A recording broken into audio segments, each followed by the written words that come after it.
عمر بن عبدالعزیز رحمۃ اللہ علیہ نے اس لیے جبراً قبضہ نہیں کیا، ایک طرح سے استعفیٰ دیا اور پھر اس کے بعد انہوں نے حکومت سنبھالی، اور اتنے خدا سے ڈرنے والے تھے، مسلمانوں کا مال اتنی زیادہ وہ احتیاط سے خرچ کرنے والے تھے کہ یہ آپ کو ملے گا اہل علم کی عزت، علماء کے ساتھ احترام اور یہ سب چیزیں، کیونکہ وہ جانتے تھے کہ اصل اثاثہ امت کا یہ اس دور کے وہ لوگ ہیں جو بالکل حق اور سچائی کے ساتھ صحیح بات کرنے والے۔ زیاد رحمۃ اللہ علیہ تھے، اور وہ ابن عیاش رحمۃ اللہ بہت بڑے محدثین میں ان کا شمار ہوتا تھا۔ زیاد اپنے دوستوں کے ساتھ ملنے کے لیے آئے تو عمر بن عبدالعزیز رحمۃ اللہ علیہ دفتر میں تھے، معلوم ہوا تو انہوں نے کہا ان کے دوستوں کو تو بٹھاؤ باہر اور زیاد کو اندر بھیج دو۔ یہ جانتے تھے کہ ان کا علمی مرتبہ کیا ہے۔ تو زیاد رحمۃ اللہ علیہ نے کہا کہ السلام علیکم، انہوں نے جواب دیا۔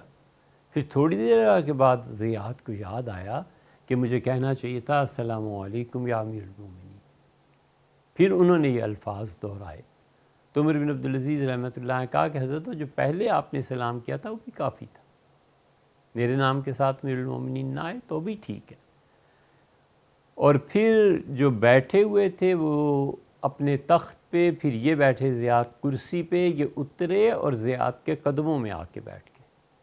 ان کا حضرت آپ کیا کرتے ہیں؟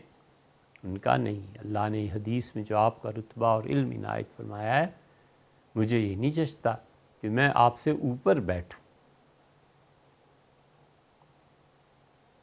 نیچے آ کے بیٹھ گئے۔ یہ وہ ادب اور احترام ہے جو تربیت سے آتا ہے۔ اس لیے یہ جتنے ان پڑھ، جاہل، وہابیت اور ادب کا مذاق اڑانا اور بڑے بڑے اولیاء کرام رحمہم اللہ کو کہنا یہ بابے اور یہ سب چیزیں بڑی مہنگی پڑ جاتی ہیں۔ ہمیشہ ادب اور احترام زندگی میں قائم رکھنا چاہیے۔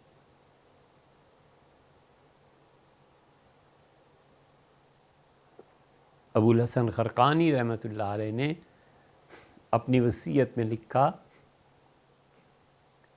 کہ میری قبر اتنے گز نیچے بنائی جائے۔ فقہا نے اجازت دے دی کہ اس میں کوئی حرج نہیں ہے، کھدائی اتنی کی گئی، اور ابو الحسن خرقانی رحمۃ اللہ علیہ کی تدفین۔ کسی نے پوچھا کہ ابو الحسن نے یہ کیوں ایسے کیا؟ تو انہوں نے کہا ابو الحسن سے میں نے پوچھا تھا، تو انہوں نے کہا وہ جو گاؤں بستام ہے نا، وہ ہماری اس سطح زمین سے اتنا تفاوت ہے، اتنا اس کا فرق ہے کہ ہم لوگ اوپر آتے ہیں اور بستام کی زمین نیچے ہے۔ اور فرمایا مجھے جس آدمی نے انسان بنایا ہے نا، وہ بایزید بستامی رحمۃ اللہ علیہ، اور شرم آتی ہے کہ میں زمین کے اندر قیامت تک رہوں اور میں اونچا رہوں اور بایزید بستامی رحمۃ اللہ اپنی قبر میں نیچے رہے۔ یہ ادب کچھ تو تربیت سے آتا ہے، کچھ اندر خود محبت خود تجھے آداب محبت سکھا دیتی ہے۔ جو ادب ہے نا وہ اندر سے بھی آدمی کو بتاتا ہے کہ ادب کا تقاضا کیا ہے، احترام کا تقاضا کیا ہے۔ تو اس لیے یہ کوئی اس زمانے سے ہی نہیں چلا آ رہا، پچھلے زمانوں سے بھی۔ عمر بن عبدالعزیز رحمۃ اللہ نیچے آ کے بیٹھ کے، کسی نے نہیں ایک دوسرے سے پوچھا کہ یہ حدیث میں کہاں آیا ہے، ایک صحیح حدیث لے کے آؤ، بخاری کی روایت لے کے آؤ، مرفوع روایت ہونی چاہیے۔ لا حول ولا قوت الا